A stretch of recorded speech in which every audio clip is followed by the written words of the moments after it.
Nah, sekarang kita akan mempelajari penggunaan if plus n atau if plus or ya. Jadi di sini if plus n atau plus or digunakan untuk menggabungkan beberapa kondisi ya. Kalau sebelumnya pada if tunggal maupun bertingkat itu perbandingan logikanya hanya satu. Bagaimana kalau perbandingan logikanya itu ada dua atau lebih? Maka kita bisa menggabungkan perbandingan logika tersebut dengan and atau dengan or ya. Nah, apa bedanya and dengan or? Kita perhatikan di sini. If and itu menyatakan nantinya dua perbandingan logika itu harus true ya untuk bisa menghasilkan nilai true. Jadi artinya if n itu dan, jadi dua atau lebih perbandingan logika itu semuanya harus true ya. Kalau untuk if or itu bila salah satu dari perbandingan logika itu true, maka dia sudah true juga ya. Jadi perbedaannya kalau n semuanya harus true perbandingan logikanya, kalau or salah satu perbandingan true sudah menghasilkan nilai true ya. Nah, sekarang untuk memahami lebih lanjut tentang if and dan if or, ini ada dua contoh soal ya. Kita mulai dengan yang soal yang pertama di sebelah kiri, yaitu syarat ikut ujian ya. Di sini ada nilai dan kehadiran yang digunakan sebagai syaratnya. Nah, syaratnya bila nilainya lebih besar atau sama dengan 60 dan kehadirannya itu lebih besar atau sama dengan 80%, maka dia boleh ikut ujian. Di luar itu dia tidak boleh ikut ujian. Jadi di sini kita perhatikan ada dua kondisi atau dua perbandingan, dan di sini ada istilah dan, artinya itu harus dua-duanya dipenuhi supaya dia bisa ikut ujian. Kalau salah satu tidak dipenuhi, maka dia tidak bisa ikut ujian. Jadi semuanya harus true di sini. Maka untuk itu kita di sini harus memakai apa? Memakai if and ya. If kurung buka n dulu ya, kurung buka lagi ya. Nah, di sini perbandingannya kita masukkan. Perbandingan yang pertama, nilai harus lebih besar 60. Nilai apa? Berarti nilai dari sel ini itu harus lebih besar sama dengan 60 ya. Jadi rumus bisa dilihat di sini ya, di formula bar ya untuk jelasnya. Nah, kemudian titik koma. Perbandingan kedua apa? Perbandingan logika kedua, kondisi kedua, yaitu kehadirannya harus sama dengan 80 atau lebih. Maka syarat kehadirannya ada di sel sini ya, B13 harus lebih besar sama dengan 80 ya, di sini persen ya. Lalu di kurung tutup ya. Nah, jadi dua perbandingan logika ini di dalam kurung dan di n-kan ya. Jadi ini setelah itu urutannya adalah titik koma baru nilai bila true ya. Bila kedua syarat ini dipenuhi ya, dimana nilai lebih besar sama dengan 60 dan kehadiran 80% ke atas, maka dia boleh ikut ujian ya.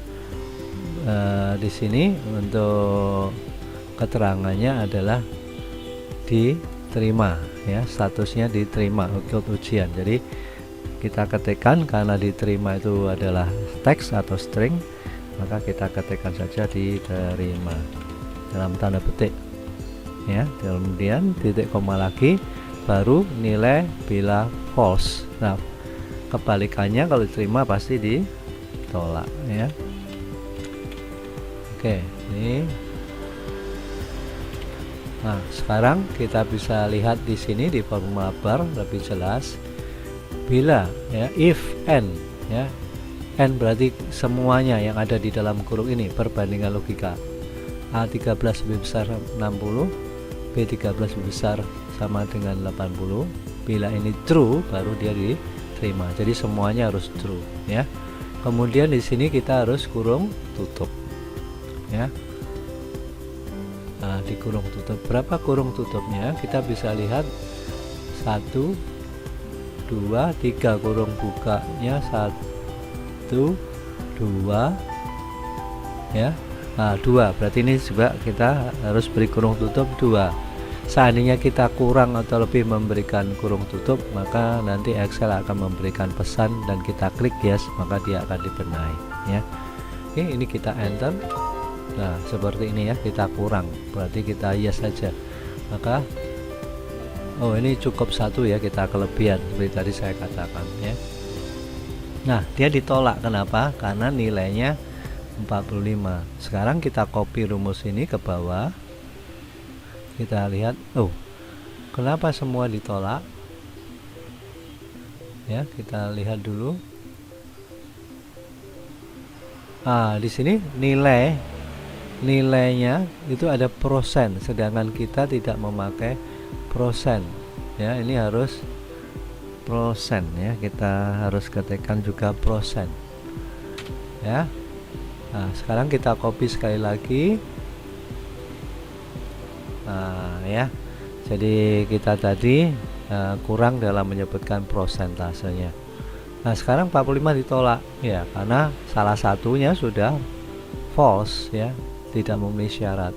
Yang ini juga tidak memenuhi syarat, walaupun yang satu ini memenuhi syarat ya, 90%. Yang ini dua-duanya memenuhi syarat, diterima. Yang ini kenapa ditolak? Dia kehadirannya memenuhi syarat tapi nilainya kurang dari 60, maka tidak bisa diterima. Nah, yang ini juga kehadirannya kurang ya. Nah, oke. Jadi itu tadi pemakaian fungsi if dan n ya.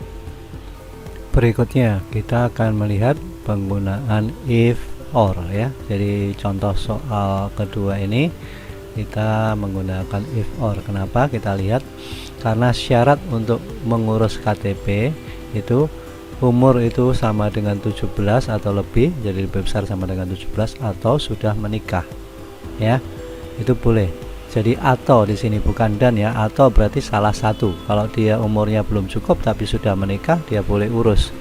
Atau umurnya sudah cukup belum menikah, boleh urus juga ya. Jadi salah satu true, maka sudah menghasilkan nilai true.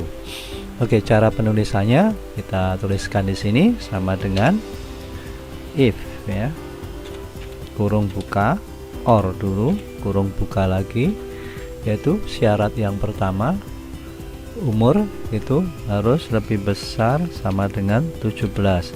Kemudian titik koma, syarat kedua, statusnya di sini harus sudah menikah. Jadi sama dengan dalam tanda petik nikah ya. Itu. Nah, ini di kurung tutup. Jadi setelah perbandingan logika ini titik koma urutannya adalah nilai true, nilai bila true ya. Kalau perbandingan logika itu true, apa yang terjadi? Salah satu umurnya sudah 17 tahun nikah, maka dia diterima mengurus KTP ya. Di sini juga kita ketikkan diterima ya. Nah, kebalikannya untuk nilai bila false, maka di sini adalah ditolak ya. Kita kurung tutup, kemudian kita enter ya. Nah, di sini kenapa diterima hasilnya? Karena apa? Karena walaupun umurnya tidak memenuhi syarat tapi dia sudah menikah. Jadi salah satu perbandingan logika itu true, maka akan menghasilkan nilai true. Oke, kita copy saja ke bawah. Kita lihat hasilnya, semuanya diterima. Kenapa? Kita lihat umurnya mencukupi tapi bujangan, diterima. Umur mencukupi dan sudah nikah, pasti diterima. Umur kurang tapi dia sudah nikah ya. Nah, sekarang kita coba untuk ganti salah satu, misalkan di sini kita ganti juga yang ini ya, kita ganti dengan bujang ya. Apa yang terjadi? Oh, ini kalau bujang juga akan diterima ya. Sebentar, jadi yang ini kita ganti bujang ya, maka pasti dia ditolak ya. Oke. Nah, itulah pemakaian if and dan if or untuk menggabungkan beberapa syarat atau beberapa perbandingan logika ya.